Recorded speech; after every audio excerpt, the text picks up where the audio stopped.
How do you know when to stay and when to leave an avoidant partner? That is the question I get more than any other. I'm Bev Mitelman, certified attachment specialist and founder of Securely Loved. I've spent years working with individuals and couples navigating exactly this decision, and I've watched what it costs people when they get it wrong. The stay or leave question is one of the hardest decisions a person can face inside a relationship, because it requires seeing clearly from inside a dynamic that is specifically designed to prevent that. Getting it wrong in either direction is expensive. Staying too long costs you years and nervous system capacity that you will likely not get back. And leaving too soon costs you a relationship that may have been closer to movement than you realized. So, what kind of avoidant are you actually with? Before you can answer the stay or leave question, you have to answer a prior one. Is this person avoidantly attached, or are they simply not that interested? The distinction matters more than almost anything else in this conversation. The two look identical from inside the relationship, but they require completely opposite responses. An avoidantly attached person has a nervous system that learned early that closeness is dangerous. Intimacy triggers a deactivation response, a pull towards distance that feels involuntary because it is. This person is not strategically withholding from you. They are running a protection program that was installed before they had any say in the matter. They feel real things for you. They also cannot easily show it, sustain it, or tolerate the vulnerability of letting you see it. A low investment person is simply not that invested. They may show similar surface behaviors, emotional distance, inconsistency, reluctance to commit, but the mechanism is different. There's no internal war.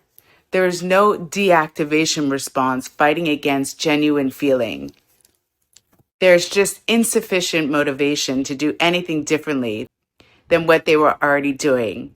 An avoidantly attached person who is genuinely invested will show up reliably in non-intimate contexts. They'll be consistent in practical ways, even when they struggle emotionally. When pressed, they will feel genuine conflict. Losing you will cost them something, and you can see that in how they respond when distance increases. The low investment person will not show up consistently in any context over time. Their words and their behavior will just not align. Losing you will not cost them much. And if you watch carefully, you can see that in how easily they absorb your absence. Getting this wrong costs people years. Someone who treats a low investment partner like they have an avoidant attachment will spend years working on a wound that simply does not exist. So, when do you stay? What you're looking for is evidence of movement, slow, even inconsistent, imperfect movement that is still directionally towards you across time. A partner we're staying for shows repair, not perfectly and not immediately, but when a rupture happens, when they pull away or shut down, they do come back and they acknowledge it. It's not always in the language you would prefer, but the return happens and it becomes somewhat reliable over time. They show up in non-emotional contexts with consistency. They respond to direct, non-pressuring requests. When you name what you need clearly and calmly without protest behavior, without ultimatums, they make some attempt to meet it. The attempt may fall short, but the attempt itself is the data point. They demonstrate that your presence in their life carries weight. Even when they cannot say it well, you can see it in what they protect and what they're unwilling to lose. So, when is it right to leave? The first marker is the absence of repair across time. If your partner consistently creates distance, causes harm, or shuts down, and consistently does not come back to address it, that pattern is telling you something. One instance of no repair is a data point, but a year of no repair is a verdict. Or maybe nothing changes regardless of your approach.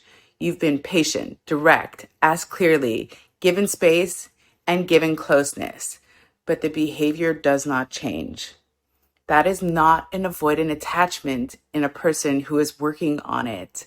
That is a person who has decided not to work on it. You are the only one carrying the relationship. Every initiation, every repair attempt, every moment of reaching is coming from you. Avoidant partners will struggle to initiate, but they are not incapable of it. A partner who has never once reached back is not slow to open. They are, in fact, closed.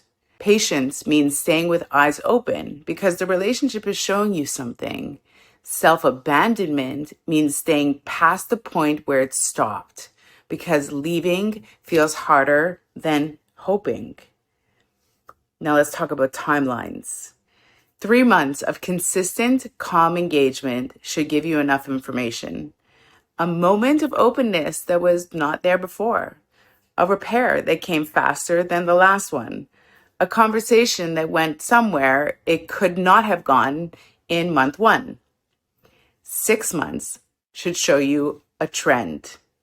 Is it gradually easier to be close? Is conflict recovering faster?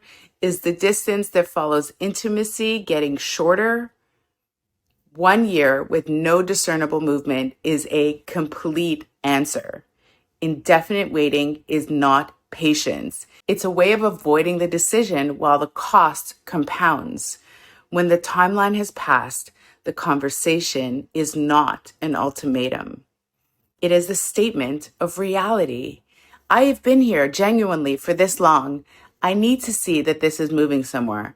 I cannot wait indefinitely for something that may never come. So, what do you do while you're deciding? This is not a passive waiting period. Stop with the protest behaviors like excessive texting, emotional escalation, and pursuit that activates more avoidance because pursuing an avoidant partner does not produce the data that you need. It produces a fear response, and a fear response tells you nothing about what this person is capable of when they are not in threat mode. Get honest about what you are bringing. If your anxiety is running at a 10 and you're not seeing the relationship clearly, you're seeing your attachment wound projected onto everything in front of you, the data you collect from that state is compromised. This is the time to invest in your own nervous system regulation. Therapy, coaching, relationships outside of this one, anything that fills you up. You need other sources of support so that your evaluation is not being made from desperation. The question you are trying to answer is simple. When you show up regulated, ask for what you need without protest, and give appropriate space, does this person move towards me? The answer, gathered honestly over time, is the decision. Lastly, when it's both of you, it's both you and them. This is a scenario that does not get enough attention, and it's super common. Your anxious attachment is amplifying their avoidance. Their avoidance is amplifying your anxiety. The two patterns are feeding off each other from inside the dynamic, and you can't tell where one ends and the other begins, but this does not automatically mean leave. What it means is that neither of you can see the relationship clearly right now. You're both responding to each other's worst state. The avoidance you are observing may be significantly amplified by the anxiety they are responding to. And the anxiety you are carrying may be significantly amplified by the avoidance they are showing. Neither of you knows exactly what you have because neither of you have seen the other in a regulated state for any sustained stretch of time. This scenario requires intervention, actual outside help that can interrupt the cycle. What you're trying to find out is whether there is a real relationship under the anxious-avoidant dynamic. Some couples discover that there is.